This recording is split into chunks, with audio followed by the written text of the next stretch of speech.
বন্ধুরা, ভূত প্রেত অপদেবতা নিয়ে আমাদের চ্যানেলে অনেক অনেক অনেক সত্য ঘটনাগুলো রয়েছে। ঠিক আছে, তাই আজকে আমি খুব ছোট্ট দুটো ভাইটাল পয়েন্টগুলো বলছি, একটু মন দিয়ে শুনবেন, আশা করি উপকৃত হবেন। বন্ধুরা, দেখবেন আমাদের ঘরে কাঠের অনেক জিনিসপত্র আমরা কিনে থাকি। যেমন মনে করেন চেয়ার, টেবিল, সোফা, ঠিক আছে, বা পালং, এই ধরনের জিনিসগুলো আমরা যখন সেটাকে পারচেজ করে নিয়ে আসি, তখন কিন্তু আমরা সেই জিনিসগুলো নিয়ে এতটা ভাবি না, আমরা জাস্ট কিনে নিয়ে আসি। হ্যাঁ, আমরা সেটা ইউজ করি প্রতিদিন, কিন্তু আপনারা কি জানেন এই যে কাঠের জিনিসপত্র রয়েছে সেটার মধ্যে নানান ধরনের অশুভ শক্তি লুকিয়ে আছে। এটার মধ্যে কেউ কোনোদিন সুইসাইডও করতে পারে। এই কারণে অনেক ধরনের বাজে গাছ আছে, যে গাছগুলো দিয়েও এই ধরনের জিনিসগুলো তৈরি করা হয়। তাই বলছি, একটু কনসিয়াস থাকবেন। এই ধরনের কারণে অনেকের জীবনে অশান্তি নেমে এসেছে, অনেকের জীবন ধ্বংস হয়ে গিয়েছে। আমার নিজের চোখে দেখা, যেমন স্বামী স্ত্রীর মধ্যে দ্বন্দ্ব লেগে রয়েছে, তারপর সন্তান কথা শুনছে না, এই ধরনের নানান অশান্তি, অভাব অনটন ছেড়ে যাচ্ছে না। এই সব কারণে হয় বন্ধুরা। কারণ ঘরে যদি অপদেবতার বাস হয়, তাহলে এই সমস্ত জিনিস অনেক বেশি হয়ে থাকে। লক্ষ্মী নেই ঘরে। তাই বলছি, আরেকটা জিনিস বলবো, বাথরুমে কখনোই আমরা সবসময় রেখে দেই বাথরুমে, যেমন মনে করেন শ্যাম্পুর প্যাকেট বা টুথপেস্টের কাভার বা সাবানের কাভার, এই সমস্ত জিনিস কখনোই জমিয়ে রাখবেন না বাথরুমে।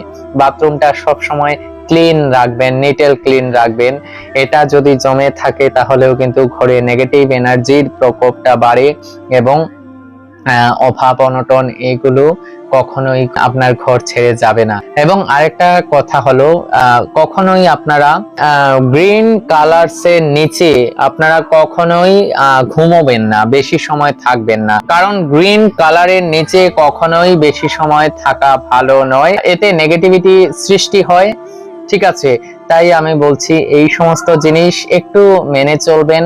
আর অবশ্যই যদি কখনোই আপনাদের ঘরে মনে করেন কাঠের কোনো জিনিস আপনারা পারচেজ করে আনেন, তাহলে অবশ্যই সেটাকে আপনার ঘরে ঢুকানোর পূর্বে সেটাকে ভালোভাবে গঙ্গা জল ছিটিয়ে শুদ্ধ করে ঠাকুরের আসন থেকে, ঠাকুরের যে ফুল রয়েছে, ঠাকুরের চরণে যে ফুল রয়েছে, সেই ফুলটা দেবেন সেই কাঠের জিনিসটার উপর। তারপরে সেটাকে আপনারা অবশ্যই ঘরে আনতে পারবেন।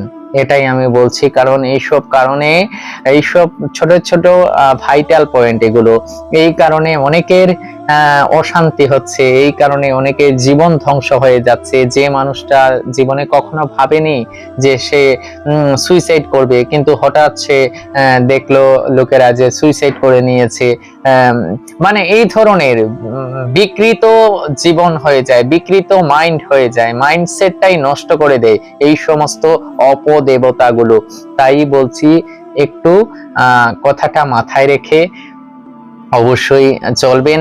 আমাদের পেজে সবাই ভিজিট করবেন, এবং যারা যারা আমাদেরকে আপনাদের ব্যক্তিগত অনুভবগুলো আমাদের সঙ্গে শেয়ার করছেন, আমাদেরকে যারা মেইলের মাধ্যমে আপনাদের সেই হরর কনসেপ্টগুলো আমাদের পরিবেশন করছেন, সেটাতে আমরা সত্যি কৃতজ্ঞ।